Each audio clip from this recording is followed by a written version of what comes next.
I'm Debbi Dachinger. Welcome to Dare to Dream. Be inspired to live big and bold and take action to turn your dreams into your reality. Go beyond obstacles and limits of your thinking. Accelerate results to catapult yourself to success. I'm a visibility expert who gives media makeovers to clients, booking them on media interviews and turning their books into international bestsellers with guaranteed results. Join me at DebbiDachinger.com. Dare to do great things. Dare to shine. It's all about you becoming a visionary and leading the pack. Welcome to your daring new life. Welcome to Dare to Dream. I'm your host, Debbi Dachinger. It's so great to have you here. And you know, Dare to Dream was created for you, to inspire you to take steps towards your dream and turn those goals into your reality.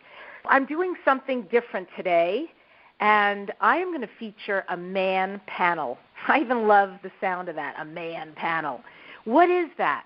Well, I'm recently single within the last 9 months, and I was talking to my friend Dennis Langlace, and I had this inspiration while we're on the phone.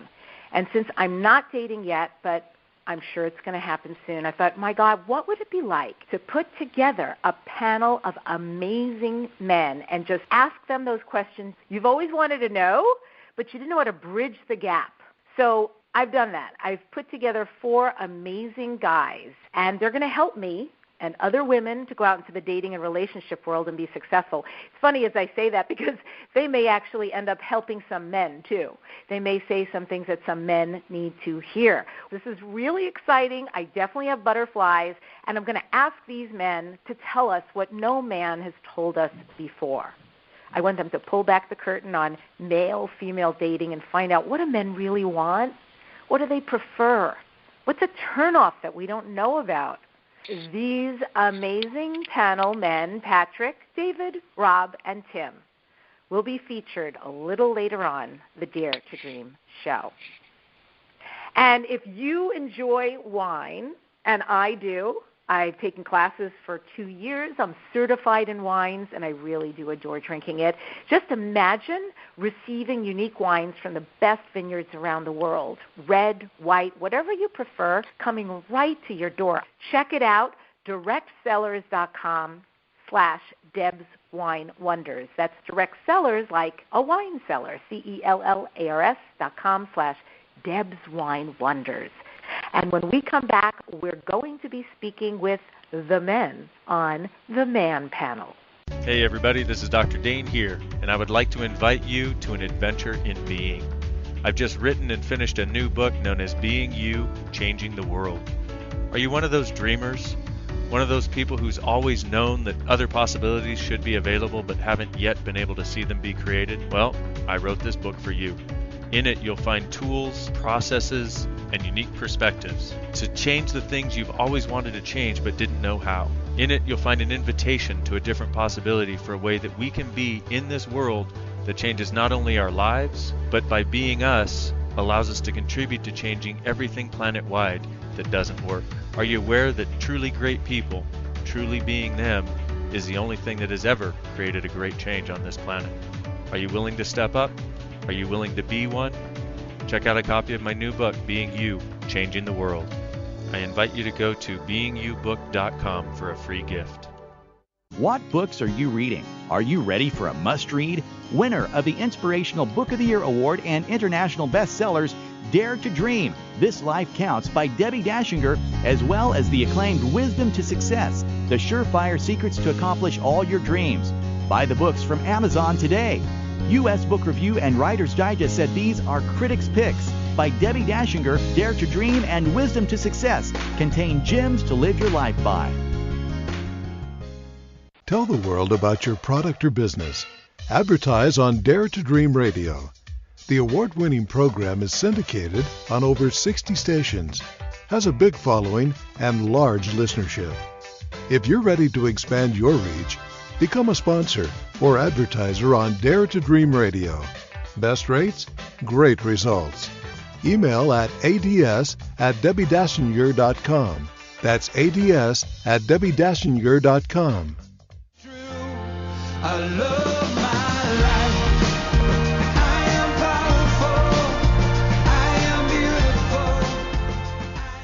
Welcome back to Dare to Dream. I have my amazing men here, and I am so looking forward to this conversation on dating, men, women, and relationships. So I want to start by saying beautiful men, and you are all beautiful. Is that okay to call you beautiful? Is that okay if I say that? Sure. Tim? Yeah? Sure. Absolutely. Yeah. Okay. I received that. Oh. And I receive that you receive that, and that makes me feel great because I never really know, do I have to call you handsome? Is beautiful okay? But you are really beautiful men. And I want you to give me and the listeners just a couple of sentences, who you are, what you do out in the world. And I'm going to start with David. David, tell us who you are out in the world. All right. Well, thank you for asking. Debbie, I am David Da Silva. I run a company called Thinking Through, and I've been doing it most of my life. When people engage me, I help them make less mistakes, enjoy work and life more, and I really love it, and it's great as I'm finally making full use of my 25 years of experience, both in life and business. Simple and sweet. Well, welcome, David. Thank you. And Patrick. I've recently co-authored a book with my wife, Sam, called Bigger Love. We're kind of running with that right now. We're starting a podcast on the same topic, but our area of expertise and what the book is about is it's all about relationships and a lot of the shortcuts and hacks and tricks that we've learned along the way to have a great relationship and avoid a lot of pitfalls that a lot of us fall into when we don't have those tools. Okay, yummy. Thank you. And Rob? Well, first of all, Debbie, thank you so much for having me on. I really do appreciate this, and I'm happy to be a part of the panel, the man panel. I host the Open Sky Fitness podcast. My wife and I actually host that together.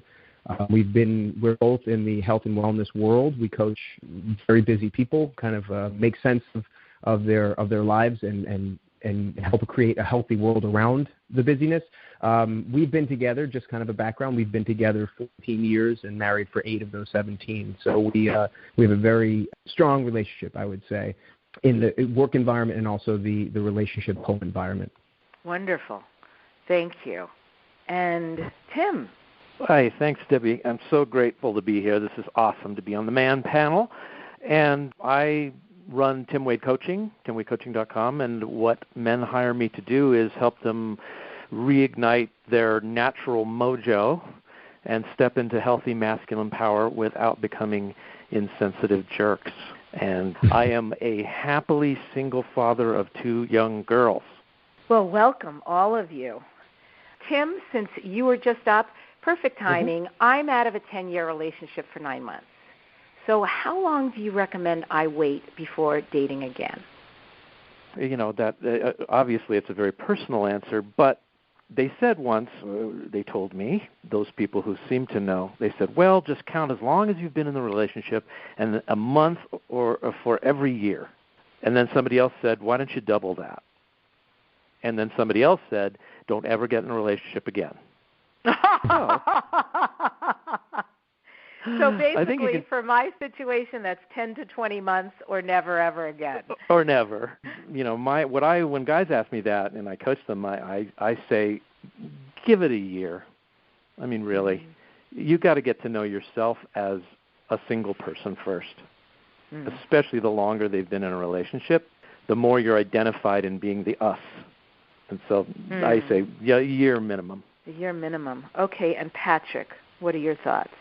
I wouldn't even put the pressure of dating out there. I'd just get out there, keep it friendly, meet people. If it happens, it happens. But ultimately, in the time that you have now for yourself, one of the most important things is to figure out how to love yourself completely. And when that happens, then you'll have enough to give to somebody else at some point. But the last thing you want to do is jump into another relationship and spend all your time worrying about that person again. So I'd love to know, if I should meet somebody, how does somebody know? How would a woman know if this guy is a keeper or if this guy is a player? I think that's pretty big out there. And Rob, I'm going to start with you. Keeper or a player? How can we be discerning? That's a really good question. I think nowadays with all the dating apps out there right now, it's, you know what, that's a hard one. I mean, 10, 15 years ago, it'd be a lot easier because if you were hanging out with a guy and consistently having conversation with him and you felt like you had his full attention, you can tell that he's into you. But nowadays, it seems like you can have, as a guy or a girl, with all these apps, you can constantly be having conversations. I think it really comes down to how you feel in the moment when you're with that person, whether or not they make you feel important, whether or not they, when you're not with them, if they're keeping in contact with you, and obviously not to the point where it seems needy, but to the point where they're just being thoughtful of you and how you might be feeling. But it's a hard one. I mean, like I said, I've been with my wife for 17 years. Now you live in Los Angeles. Or you live in Los Angeles, Debbi, so you know what it's like in this town. It's very fast-paced. It seems like everybody's looking for next best thing. So you're going to have to play that one by ear. You have to be open enough that the relationship is there for you if it's right, but also just kind of like paying attention to it and being present to whether or not it's not working. I feel like that's going to have to be on a person-to-person basis. How are you successful for 17 years? I've met your wife, beautiful, beautiful woman. You're both beautiful creatures and really interesting people. 17 years is a chunk of time, especially exactly in Los Angeles. So what is the success that creates your relationship and your longevity? Well, we got together when we were young. I'm 40 now, so I was 23. My wife at the time was 19, and we went to college together. We moved to New York City together. We moved to Los Angeles together, and there's been rocky phases within that. But at this point, we've both been going to therapy, and that's something I talk about quite a bit on our show. Not couples therapy, but in terms of knowing exactly what's happening with yourself, how you're processing certain information, and then how you're communicating with the person that you love. We are very open to how the other person's. If either one of us says something to the other that we don't feel comfortable with, we bring it up pretty quickly. It's those times where you bury stuff, you don't talk about it, you sweep it under the rug, and then eventually it starts adding up, and eventually there's like this thing in your relationship that doesn't quite feel right. You have to communicate with each other, and you have to really communicate on all fronts, whether it be your love life, your intellectual life, your friendships that you with each other, and how you interact, because we work together as well on the podcast and on our in our business. It's a juggling act of really being present and communicative. That is definitely the secret, I think, in a really strong relationship. Interesting. I love the fact that you're into therapy and so open to growing. I think that's phenomenal. I completely concur about the communication. It's something I really long for. Certainly going into the next relationship, a lot more of, because I'm big on that. So, Patrick, I'm curious if I can get from you, being an expert, 3 surprising things that men look for in a wife that we don't even know about. 3 things. Or 5. I think it's different for all men. I can tell you 3 things that I look for. To me, somebody that has their own thing, their own, I don't know the word I'm looking for. It's important that when you get into a relationship that both of you are your own people and that neither one of you is immediately changing for the other person. So that part's kind of a big one for me. Nice tits is good. I'm joking. I'm just kidding. Are you? Personality. No. I mean, well, I don't know. When I was younger, I used to have a criteria. It had to be one or the other, but on the boobs or the ass. Forgo on one side of it if the other one was there. But that's my superficial side. I don't really worry about that. Personality is actually way more important, and somebody that you're comfortable with, that you can be you with, and you definitely look for that in any partner. And how about your longevity? You've been with somebody how many years, yeah. And what do you think is the secret for your success? Well, we've been together 21 years, and a little over 21 years, but we almost got divorced in year 10. We lived apart for an entire year. I even signed the papers and sent them back to her. And then we ended up kind of owning our crap during that year. Mm-hmm. Each of us were apart, and that enabled us to get back together. And then since then, we've getting rid of the crap that we had and in that 1 year apart. And then also we've learned a lot since then, and that's kind of what prompted us to write that book together. Yeah, communication is huge, as Rob said, and there's a lot of other things that come into play there too. When you say there's a lot of other things that come into play, I'm wondering if a part of that is, the crossroads you're talking about. You went as far as to sign papers and heading down that path, but changed your minds. Is it about the crossroads and what we do at the crossroads? I think, I mean, certainly I experienced that too in the 10 years with this particular partner. But for a lot of that time, every time we reached a crossroads and it was stay or go, we made the choice to stay and recommit. And I found that to be very powerful. What are your thoughts? Yeah, it really depends on what's happened to get you to the crossroads. With us, we were young when we got married, and we didn't really know what we were doing, as most people don't. And we made a lot of mistakes in hindsight. And so I feel like if we'd known what we know now and went back to the beginning, we never would have had the crossroads.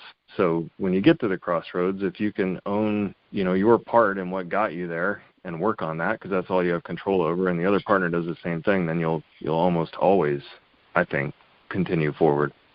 Hey, can I interject here just a second? This is Rob. Just in terms of the crossroads in that question, for you, Debbie, I would throw this back at you and ask you, how many crossroads did you run into in the 10 years that you guys were together? I don't know the exact number, but I would say between 6 and 10. Okay, so and they were almost always, by the way, initiated by my partner, if that helps out. He was often reaching a crisis. Well, I'm just been an indicator potentially of a struggling relationship, and had you, if it seems like there was that lack of communication, probably more so on his side. It seems like you're very open to having that communication, but if there was a crisis coming up for him, like the significant enough crisis that potentially it's time to end this relationship, that would have been something to address. And even though you guys came to the crossroads and you decided to stay together, I guess the question would be, do you feel like at that point it was a comfortability thing, or do you feel like it was the best move for the relationship or for yourself? I love this really uncomfortable question you're asking me. And in honor of honesty, it's beautiful, because I've reflected on it a little bit, Rob, and I will tell you that in hindsight, I think I looked at it like recommitting, but I think I was more committed. And I think I saw longevity, and I think he has issues and demons he hadn't dealt with. Mm-hmm. And I have wondered, what if I had picked up then and left? How different my life would be. And I'm not saying good, bad, it is what it is, and here I am 10 years later. But if I were to be very honest, when you asked me this question in reflection, I think I had an opportunity to leave, and underneath the reasons why I kept staying and choosing to believe it was the right thing to be with him, I probably knew that he didn't have the fortitude to go the distance. Yeah, this is Tim. I wanted to jump in a minute and say that I'll be a little bit of devil's advocate in that I don't think there's anything inherently wrong with crossroads in your relationship, because as long as if they're done consciously and with communication, that you guys get to choose back in. That's a great thing. Mm-hmm. In fact, I think any relationship where you can consistently say, I choose you. I don't have to be here. I'm not shackled here. When you are terrified of breaking up, when you're terrified of getting divorced, it's very difficult to have a completely thriving relationship, because part of your free will is taken away, so to speak. So I think choosing in is great, as long as you're not doing it out of the fear of I won't survive, or it's wrong, or any of those other things. Does that make sense? Absolutely, it does. And I like all these pieces of this one subject. And I wonder, so that's what crossroads are. They can be the choosing, deciding factor, especially if we're whole and complete, and there's, like you said, to re-choose somebody from a detached state rather than a needy or a fearful place. Debbie, David here. One of the things that my wife and I did is we had a pretty specific discussion before we were married, and we wanted to make sure that we had answers to specific things that could happen in the relationship, for better, for worse, in any case. And we actually had those discussions. So then when we actually came to crossroads, the discussion wasn't, is this marriage over? The discussion wasn't, okay, who's going to leave? Who's going to move out? The discussion had already been had. So what we were already doing was thinking, okay, we discussed this, so now what did we decide that we were going to do, and how are we going to work this through? There's not a lot of people that I've met that that think about that. And sometimes it breaks my heart when I see couples that, they're waiting for a better opportunity. They're waiting for an out. It's almost as if, you're just always ready to trade up. Can I add one more thing to it also? Please. This is Patrick. It really comes down to whether or not your needs are being met. And so if once a year you're having a conversation because you're at a crossroads, because you're fed up, your needs aren't being met again, and then you opt back in because promises are made and changes will be made, and then a year later you're doing it again. Ultimately, I think for relationships to really work is people need to understand, communicate what their needs are, and then continually meet each other's needs, speak each other's love languages, and that's how the relationship will thrive. Then the crossroads typically don't come. That's what we're trying to do, is avoid the crossroads, technically. We're going to take a break, and I hope you'll join me on the show afterwards on Facebook, Dare to Dream Radio and TV. And when we come back, I'm going to be talking to the man panel about sex and laughter and confidence, and I'm going to be following up with David about what were his questions, and Patrick, what does he mean by love languages? Stay right there. We'll be right back. Wine lovers, how would you like to be part of the best wine club in the world? You can have your own business in wine, and we take all the guesswork out of it. To learn more, go to directsellers.com/Deb's Wine Wonders. Is one of the most inexpensive ways to create an explosive business of your very own. We take out the guesswork and all of the headaches of building, starting, and implementing a new business. It's all done for you. You'll have your own back office, marketing materials, videos, and everything you need in order to share and build your own business. It's so easy. You can even sit back and enjoy our wines, because your wines will come to you free. We have invested so much time and 20 years of experts in selecting the most incredible, exquisite wines from all over the world that everyone enjoys, and they're at below retail prices. They'll also receive tasting notes in the magical box of wines. It'll have details of the regions, the history where the wine came, and even food and wine pairing recommendations. So entrust us with picking and choosing the most amazing wines, deliver them to your customers' homes or business. Remember, there's nothing you need to do but just sign up and start your business right away. Go to directsellers.com/Deb's Wine Wonders. directsellars.com/Deb's Wine Wonders and start your wine business today.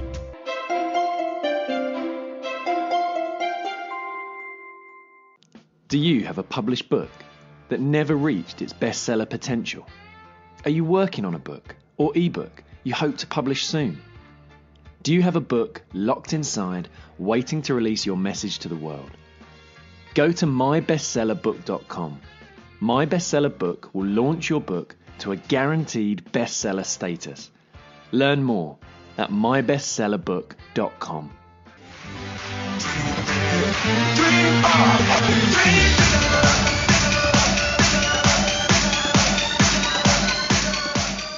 Welcome back to Dare to Dream. I'm Debbi Dachinger, and I'm interviewing the man panel about dating, love, relationships. It's Patrick, David, Tim, and Rob, and we're going to connect a little bit with some of the conversation we had previously.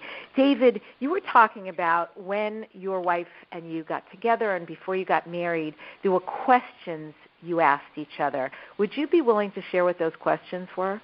Sure. What we specifically talked about, can we be free to be ourselves in front of each other? What does that look like? I mean, my goal today in living a successful marriage with my wife is I want her to be free to be who she is. And I want her to know that I love that. And that is going to be an evolution. That is going to be something that changes, that grows. And it's beautiful. But I have to give her that freedom. So that was one of the first things that we discussed. How does that one hit you? Really strongly, and I'm wondering if that's coupled with support. So when you say free to be you, that's awesome, but is that from a distance or is that with connection, like I want you to be you and I'm going to celebrate and support you while you're that? Oh, the latter. And I would ask, were you free to be you in your relationship? I would say in the beginning, 100%. As we went on, not so much. I would speak on stage and he wouldn't come. I would do radio shows and he wouldn't listen. I would write books he never read and so forth. So I would say that really waned quite a bit. Mm-hmm. And what other questions? Well, what do we do when we're in crisis? When I've got an issue and I can't handle this issue, exactly what am I going to do to deal with it? Now, one of the things that we both believe in is my wife, her name is Heidi. Heidi needs security, and she needs to feel security at the deepest level. This is a bit of a generalization, but I've found with most people that this works. I need respect, and on the deepest level, that's what I want. And what I've found is when I'm not feeling the respect from my wife, typically my immediate reaction is to pull back from her. Mm-hmm. Now, if you think about the fact that she desires security and I'm pulling back, imagine just by my insecurity, by my not getting my needs met, I actually retard her ability to get what she needs. Absolutely. And again, imagine the same thing. If she is feeling something that she can't deal with, what will she do? It could come out in a reaction or an action that would seem disrespectful. So this can become extremely counterproductive. So what we decided to focus on is my job is to ensure that she feels secure within our relationship, and her job is to ensure that I feel respected. And if either of us are not feeling those things, then we have to approach each other and talk about it. A couple of the rules that we have is teachable moments. We don't approach the other person when they're in the midst of a chaotic episode, and we don't use that as a time to go, can we talk about this? You know, for all intents and purposes, most events or things that happen in a relationship, you could probably sleep on it. You could probably address it the next day.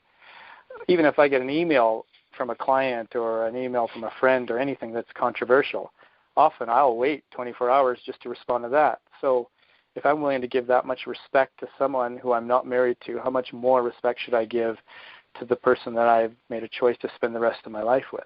Wow, powerful, really powerful, amazing where you live.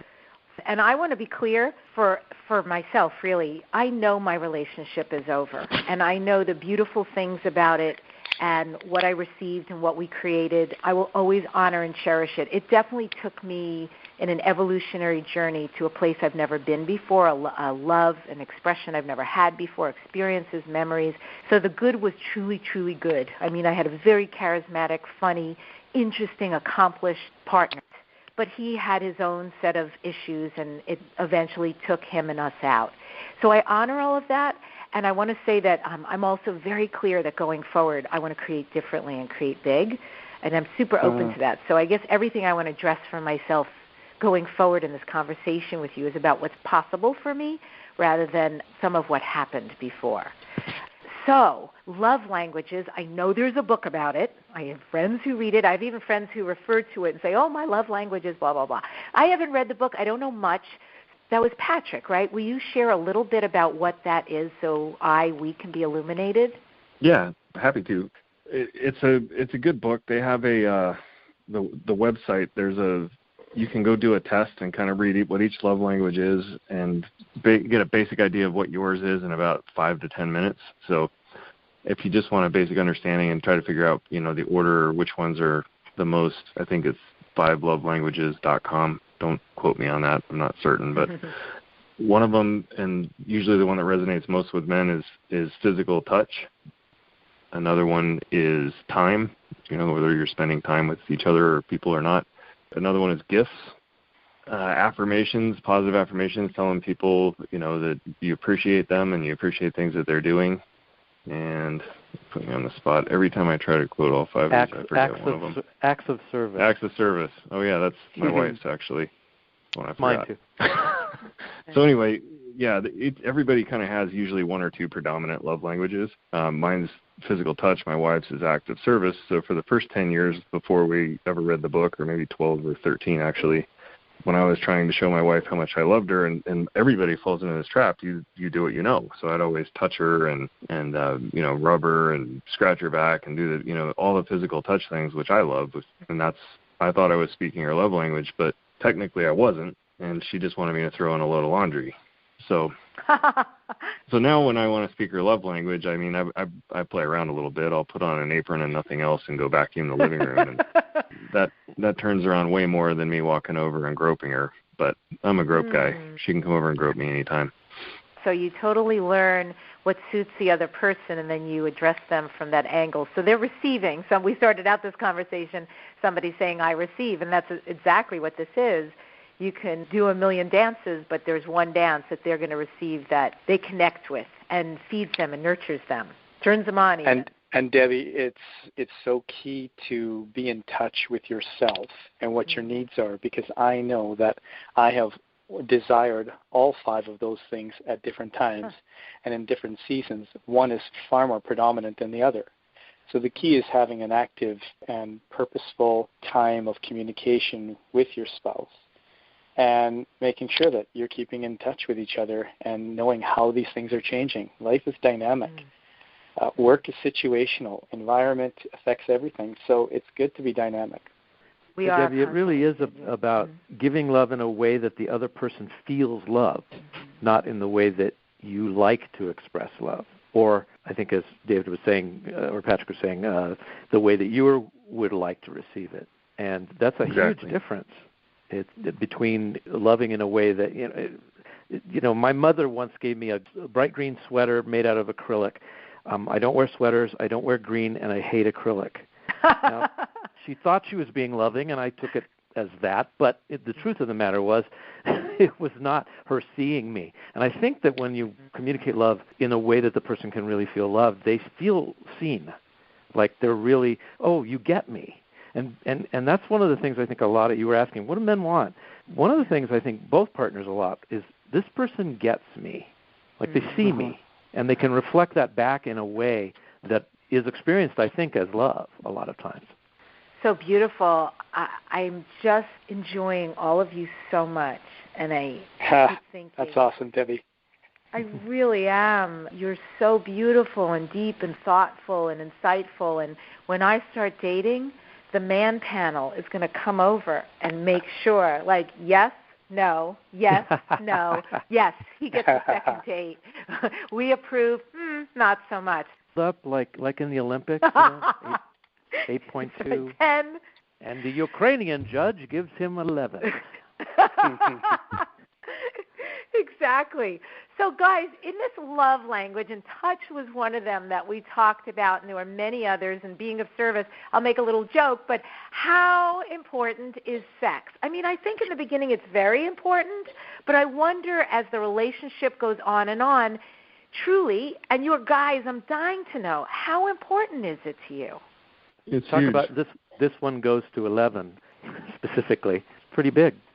It's been said that when your relationship is great, then sex is like, a quarter of it. And when it's awful, it's, when the sex is awful, that it's, all of it. This is Tim talking. So in 11. I don't think sex is awful. Is that the Woody Allen quote that, is a meaning, that sex with a stranger is a meaningless, empty experience, but as meaningless experiences go, it's pretty great? Do you concur? Yeah, I mean, this is Rob. I think the ability to not only have sex, but like an intimacy that you need to reach together, where it goes and it kind of transcends from the conversation we were talking. You guys were really being able to listen to and deliver on what the other person wants rather than what you want. And for a guy, that's usually a little more difficult because it's so much easier for us to just focus on what we want, and it's easier and it's faster. But being able to slow down and actually be present with what our wife or our partner want, because we think as men that sex is, not that both, I would say both sides think sex is very, very important, but the way that I think a lot of guys generally think about sex is different than the way that women generally think about sex. So it's important to bridge that gap, and I think the way you do that in a relationship really comes down to listening to your partner and what they want and what they need from you. So I think hearing you say that, it makes me wonder, so there's the relationship and the intimacy and communication and choices we're talking about and finding what serves the other person and how they can receive your love. And then isn't sex like the same thing all over again? Communication and intimacy and finding out what they like and connecting there too?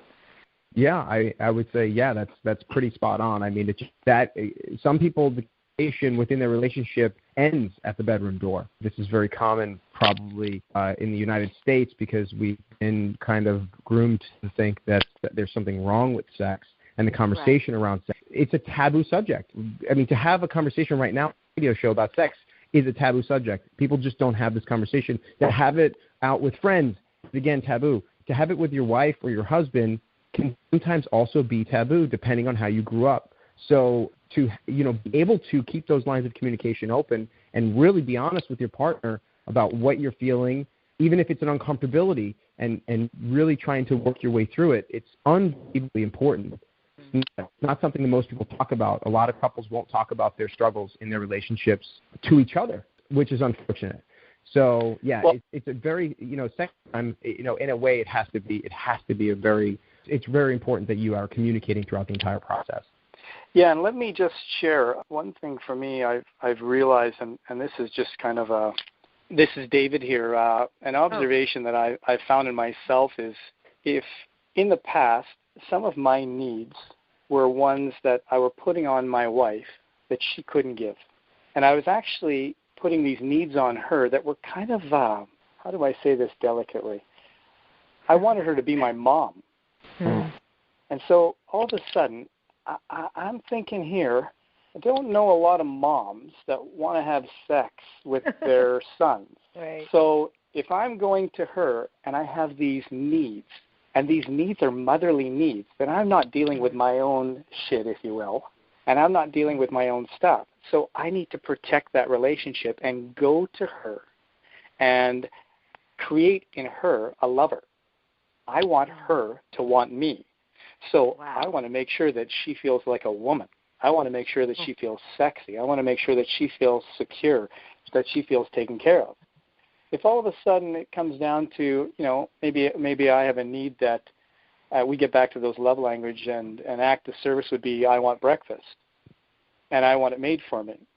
And I. Well, if all of a sudden she's mothering, well, then I can't expect the woman who I want to sleep with, who I want to be intimate with, who I want to give pleasure to want to return that favor if she's mothering me. So to me, the most humbling thing and the difficult thing that I had to go through was going, okay, I have to assess my needs, and I have to recognize where I'm going to get these needs met. And I want to make sure that I'm honoring my wife so that she finds me predictable and desirable. Huge. And I'm sure many people who are listening are also thinking, whether it's men, and they can really relate to that raw honesty. Thank you so much for going there. And a lot of women who have daddy issues, and I'm going to throw myself in that mix. I grew up without a father figure at all, completely absent. And so there is no doubt when a man comes in and starts, quote, unquote, taking care of me and showing up and taking me to dinner, there's something else subversive that's happening for me, and it's really important to keep them separate. Like, I so get what you're talking about, and I think that is a brilliant, brilliant point. I am going to have to take a break, and I already can't wait to come back because we are going to talk a little bit more about this, plus laughter, confidence, what's a turnoff, what takes us out of this, and much more with our man panel. Stay right there. This is Debbi Dachinger on Dare to Dream Radio, and you can also join me. Boy, I bet you want some wine right now. I know I do. You can go to directsellers.com/DebsWineWonders, and I'll be right back. Radio sells with immediacy. Radio sells everywhere. Radio is the cost-effective medium. Go to ads@DebbiDachinger.com. Reach is nice, but frequency is better. You're always on the front page with Dare to Dream Radio. It's an award-winning program syndicated on over 60 stations. Advertise and sponsor the Dare to Dream radio show for optimal advertising results. Email ads@DebbiDachinger.com. What is forgiveness like in your life? Is there someone right now that you need to forgive? Project Forgive is changing all that, teaching you how to skillfully forgive and finally get that freedom. Go to www.projectforgive.com. It's time you freed yourself and freed your dream. You're listening to Dare to Dream.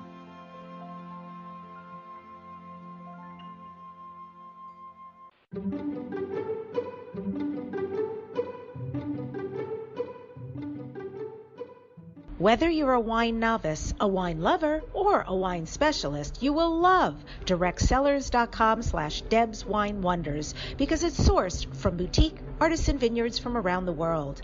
Give the wines as gifts for colleagues to bring to social situations or just enjoy it with family and friends. The box of wines I've been receiving from directsellers.com/Deb's Wine Wonders are superb, to be frank. They take care in the wine they choose.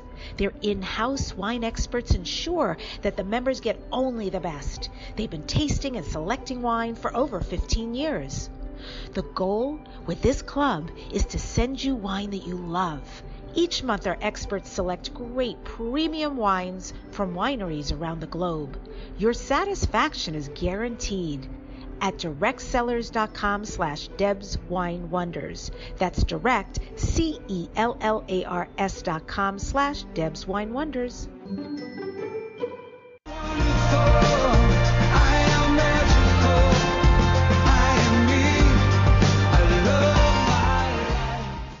Welcome back to Dare to Dream. This is Debbi Dachinger. Yep, we're going there. I've got my amazing man panel with me.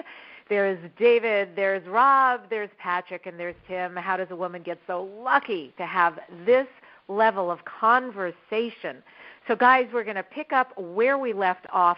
And I just want to open this up because you might have some kind of wisdom or insight to share. I want to know, for the women folk, confidence, how important, laughter, how important, and if you have anything else to add about sex. What do we need to know? Hey, this is Tim. I want to add something about sex, and that is there's actually kind of a counterpoint to the 5 love languages, and it was developed by a woman named Jaya Ma, and it's called the Sexual Blueprint. And it's a similar thing in that it's basically, and you can take a quiz on her site and all that to see what sexual blueprint you are. But it's the same kind of thing to learn what your partner prefers in that way. How, you know, and I'm sure, you know, you can span the spectrum. There are people who like it all. But it's kind of something you could add to the mix with your partner. Say, well, I know how you like to be, that you like to be, you know, loved or touched in this way or this, that. What about in the bedroom? What do we add to that then? So I just wanted to throw that out there. And you said Jaya Ma, Sexual Blueprint. Sexual Blueprints, yeah. Excellent, thank you. And this is David here, and I just love what you shared, and I think that's great. For me, my experience is if my wife's emotional needs are not being met, I don't even have to worry about the bedroom. I'm in it by myself. I have to make sure that she feels heard, that she feels loved, and she feels secure. And if I take care of those 3 things, she'll take care of the rest. If mama ain't happy, nobody's happy. And what about confidence and laughter? Are those valued by you? Important, unimportant? Most men don't like it when women laugh while we're having sex with them. Is this a different subject? Oh. Yeah. Especially if they're pointing at the same time. I don't know. I just even Debbi, even just hearing you laugh, I mean, what a wonderful thing that is to hear. I remember for a lot of years I did not hear my wife laugh, and it was heartbreaking. So I think you're hitting the nail on the head. When you're looking for a guy, you want to find someone who makes you laugh and just genuinely cares about that part of you. You want to be able to make him laugh also. I think it's important for both people to be able to make each other laugh. It just helps relax into the relationship so easily. I think that's so true. This is Tim. I think many women will put humor very high on the list of something they find attractive in men, and I don't think men will acknowledge as quickly, because it's not top of mind, how much they enjoy a woman who is playful and makes them laugh. Mm-hmm. Oh, it's wonderful to hear. I think, this is Rob, and I'll just add to that just a little bit. I think that the laughter, I think that the playfulness comes from a level of confidence that is you can't really fake that when it comes to a new relationship. I think it's very important for a guy, especially in the beginning, to feel like the woman he's with is confident in herself, and kind of somebody had mentioned it earlier, where she has her thing, where it's basically separate from whatever it is he's doing. So this way, you never feel like you're reliant on her own pleasure or fun, where she can create it herself, whether you're there or not, and entertain herself whether you're there or not. And so that is kind of a relief. And even for me, when I'm not single, but when I go out and I'm with friends and there's a single woman there or there's a single guy there, and you could just tell the laughter, the playfulness, if it's not genuine, it's coming from a place of insecurity. So that confidence is lost, and it makes the connection a lot more difficult. So if you feel yourself and you're going out there and you're trying to put yourself out there, but it feels like you're generating it, and rather than just relaxing and enjoying the moments, it's going to be a lot more difficult to really find a guy that you're going to connect with, because you're trying kind of too hard to make the connection, and that fake it till you make it doesn't necessarily work when it comes to relationships. That's going to be the struggle. So that, for me, I think that a lot of the laughter, a lot of the joy comes from that confidence and from that feeling of being just comfortable around the people that you're trying to kind of create a relationship with. So make sure the laughter, the humor is really organic, comes from a right place, nothing that can be forced. And, it makes me think when you say, even as someone who's not single, but when you go out and so forth, so talking about going out, listen, things are really different for me than when I was dating before this relationship. I hear words like ghosting. I know people tend to text instead of call, and I'm totally a caller. I don't like the whole texting thing. Not to form a relationship. For friends, it's fine. So OMG, get me up to date and ready for this new dating world. What can I expect? I can't stand texting either. So I think the first time you tell somebody I really appreciate and prefer a phone call instead of texting, and they keep texting you, then move on. I'll tell you this. This is Rob again. Mm-hmm. I'll tell you this. This is Rob again. I just performed a wedding ceremony up in Portland for some friends, and their first date was a text date. They were introduced by friends. The girl was working that night. She couldn't talk over the phone, so they spent the entire first evening together texting each other for hours. And they got to know each other on a level. Now, she is she's a great girl. She's one of those girls who you get to, if you know her and you're friends with her, she's one of the sweetest people, extremely talented, smart. I didn't know him at the time, but he's, again, one of those kinds of guys who's just very confident and smart as well. And she said, I don't think the date would have went as well had we not spent the first night texting. We got to know each other on a different level. He seemed to answer questions, never a pause, and I felt uncomfortable. He came back and basically would kind of pick the conversation back up and take care of me. And it was a way for her to feel comfortable. He made her feel comfortable via the text messages without ever laying real pressure on her in the conversation itself. So it might not work for you, and I don't think that's ever worked for her in the past, but it worked for her enough that, they've been dating for years now, and I just, as I said, married them in Portland on the 4th of July weekend. Don't sell yourself short on the text message conversations, because they never know how they're going to go. Okay. I can hear what Rob's saying. Like, it is a tough world now. I mean, I've never in my life thought that when I'm interacting with a potential client, either in the relationship coaching or the life coaching or business coaching, that my first question is going to be, what's your primary means of communication? Text messaging, emailing, phone calls. I never thought that would happen. So, Debbie, you may have to hone your skills in all three. And Skype and Zoom and Oh my Well, God. not for relationships FaceTime. unless you're having phone sex. Here we go.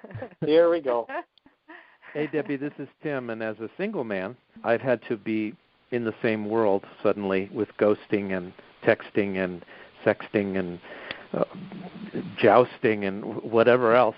I did actually put a thing out on Facebook at one point. I said, I just want to warn everyone I may actually call you on a real phone out of the blue, because I really hate this. Someone texts you and say, can I call you? It's like, why didn't you just call me? Right. And I said, and if you don't want to talk to me, you have full permission not to pick up the phone. That's how it works. So I'm a big phone person, but I'm clearly not a millennial. The ghosting thing, by the way, goes right into your thing about is he real or is he a player? Because that's one of those red flags of someone who speaks with vagueness about their life, or they disappear suddenly out of the blue for a certain number of days. So, Debbie, I want to hear, what are you going to do? How are you going to go forward? What are you learning from this man panel? And let's talk about you and your relationship. What are you going to do? This is David. Well, David, okay. I'm certainly going to focus on myself right now. And I've been really nurturing my amazing friendships that I have. I'm deeply blessed to have incredible people in my life. So that's very fulfilling. Two things. So I had Allison Armstrong on my show, and she's definitely a relationship guru. And she said to me, quite without my asking, but said, I'm going to recommend that you make a list of everything that you didn't get in your relationship that you recognize you really need to go forward. And then also make a list of all the things you did get that you would be very happy to receive again. So I've done that, and that was really illuminating. My sister-in-law she's a professional therapist and a love mentor. She works with Dr. Diana Kirshner, and she has offered me, because we're best friends, she's offered me 3 months free of once-a-week sessions to help me get back out there. I definitely plan to do internet dating and be open to that, as well as anything real and organic. And I think I want a little manifesto. I think on some level I want to draw something up to give to the universe, like a recipe, and say, these are the things I really desire. And this is the feeling and sense I really want to have. And if you want to throw in some spice and anything nice on top of it, surprise me. I saw chocolate chips being tossed in. I saw some caramel. I think that would be a great recipe. Can I make a suggestion on something to add to your list? Yes, please. I would add to that list, because you've got 10 years under your belt, and look at that relationship and for anything that you may have brought that probably wasn't positive, that probably helped move it along to the point where it ended also. So, I mean, the first 10 years when we almost got separated, I used to have insecurity issues that I had to get rid of. There was it was usually manifested in jealousy, but that was one of the most powerful things that somebody said to me. You know, I was ranting and blaming her for why we were separated, and he told me that, why don't you focus on, what you did wrong that got you there. Get rid of that. So at the very worst, you don't take that with you into your next relationship. Wow, perfect. Love can totally do that. What did I do wrong? So just take ownership and responsibility and work to heal whatever that was, so it doesn't get rid of move forward. What is the importance of being authentic in a relationship? Who we are, clear about what we need, and conversely, what's the importance of being accepting of who our potential partners are? Well, in terms of authentic, this is Rob speaking. In terms of authentic, you might not run into any problems in the first couple of months. You might not run into any problems in the first year or so, but you will run into problems. So, in terms of being authentic, and the only person that can be authentic in the relationship is you, because you're not in charge of anybody else but yourself. So if you are genuine and authentic with who you are, what you want, and what your goals are for the relationship, as long as you're dating someone who is of like mind, you should be fine. It's only when you are hiding something, or you have something that you don't want to necessarily share, that you're being inauthentic, that you're going to run into problems down the line. So I think it's very important, and unfortunately, it might just take too long if you are not being authentic to find out if it's a problem. Yeah, agreed 100%. Because if you go into a relationship, and a lot of times when you're madly in love, we get a little bit lost in who we are, but that being authentic as you can possibly be in the beginning, if that runs somebody off, then they weren't for you anyway. So huge. It's very, very important. Hey, Debbie, this is Tim. I love this quote by Brené Brown, and she says, the biggest stumbling block to belonging is trying to fit in. And fitting in is being inauthentic. It's saying, I will be whoever you need me to be in order to feel accepted and loved. I will be a chameleon. So I think authenticity is really, really important, and in a group or in a one-on-one relationship, that you will never feel completely loved if you're pretending to be something else. Because you'll always have this voice in the back of your head that says, yeah, but they don't really know me. They don't really see me. Or if only they knew, then they wouldn't love me. Yeah, and I'll add to that. This is Rob. I think with the insecurity and the I'm going to throw the word out, desperation. If you are desperate, right? And I'm not saying that you are. I'm just saying in general, if you are desperate for a relationship, and I think the desperation comes from not doing what I'm doing, which is taking the time for yourself to really discover what you need in your next relationship and what you need just in terms of your own personal well-being.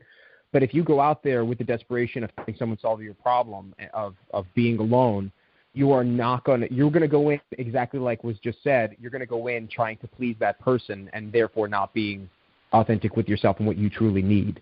So that would be, that's a big one. So if you're looking for a relationship and you feel desperate, you're going to make poor choices. So it's really important that you're good with yourself the way you are, and you're happy to share that with the world. And if somebody doesn't get it, then that's their problem.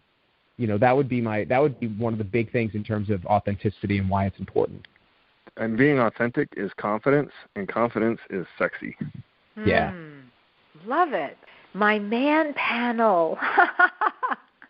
My man panel. How extraordinary are you? Please tell us, how can people find you? We're going to start with Patrick. Give us your full name, your website, because now everybody's in love with each of you. So let us know where we can find you. My name is Patrick Cullinane. The website is biggerlovebook.com. The book that we wrote, Sam, my wife, and I wrote together is called Bigger Love. That's also on Amazon. And Facebook page, Bigger Love Book. And I guess we have a Twitter account now, but also the same name, Bigger Love Book. Great. And Tim? I'm Tim Wade, and you can find me at timwadecoaching.com, and I work with men on how to rekindle their mojo, whether it's in business or their love life. And Rob? It's Rob Dione. You can find me at openskyfitness.com. I also host, like I said, the Open Sky Fitness podcast. My wife, Devin. So if you want to listen to that, you can subscribe to the Open Sky Fitness podcast. And where we spend most of our time is the Open Sky Fitness podcast group on Facebook. Thank you. And David? Oh, well, you can find me at Thinking Through, THRU. It'd be my pleasure to serve anyone in their journey. Thank you, each of you, so much for showing up in the way you did and for what you provided for all of us today. And I end today's show with this quote from Albert Einstein, which is, "Any man who can drive safely while kissing a pretty girl is simply not giving the kiss the attention it deserves." You can subscribe to my inspirational YouTube videos at youtube.com/DebOnTheRadio. And remember, if you're ready for some amazing wine to be delivered right to your door, go to directsellers.com/DebsWineWonders. Thanks for joining us today on Dare to Dream.